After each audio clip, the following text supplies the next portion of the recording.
Take a moment to stop what you're doing and recenter, refocus, align in the space that you're in to come back, to turn the energy back up.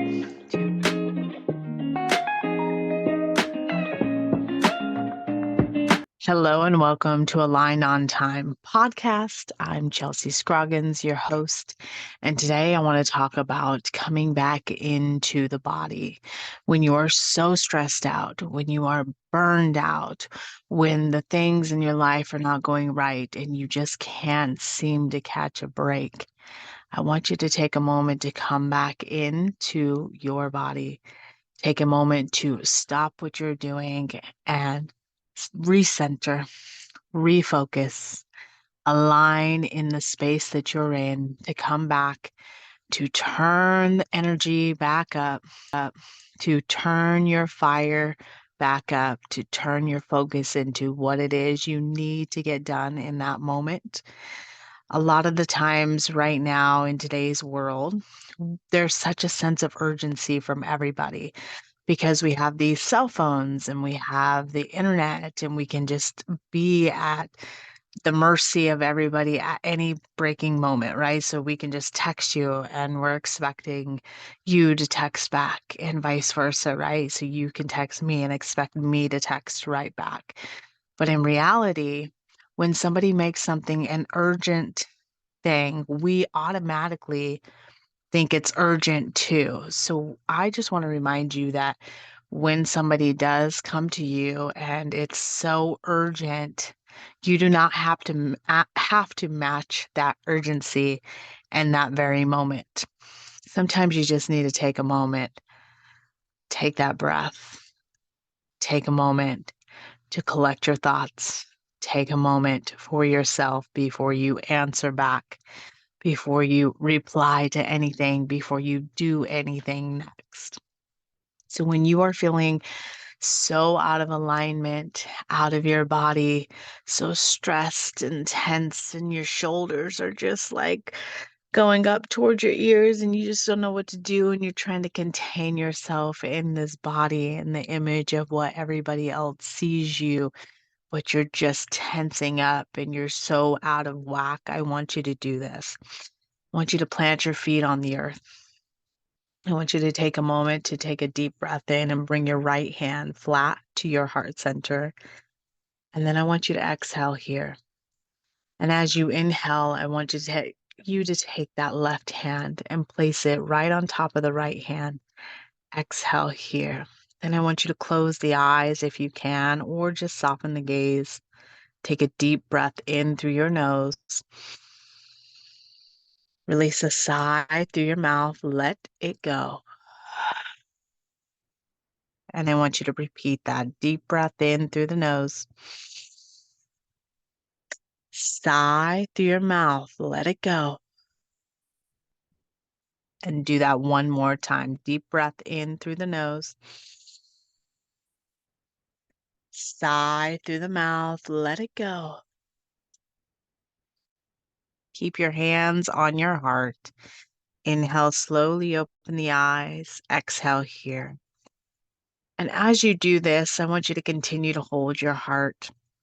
Sometimes all you need is those hands on your heart center, the hands to let you know that it's going to be okay, that all is well, you are loved, and you are safe.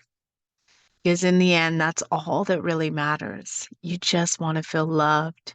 You want to know that all is well, and you want to know and feel that you are safe. And I'll be honest, that's what everybody wants. Everybody wants to feel loved, safe, and to know all is well.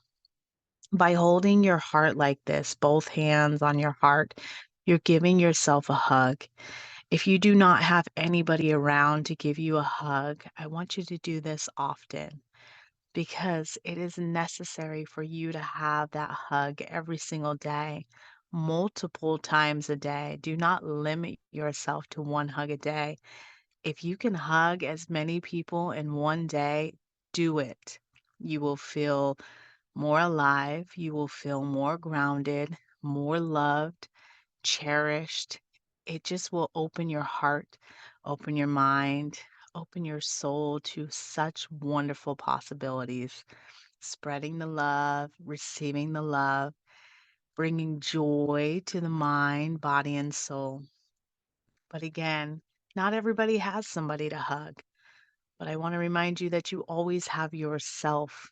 So you can bring your hands to your heart center.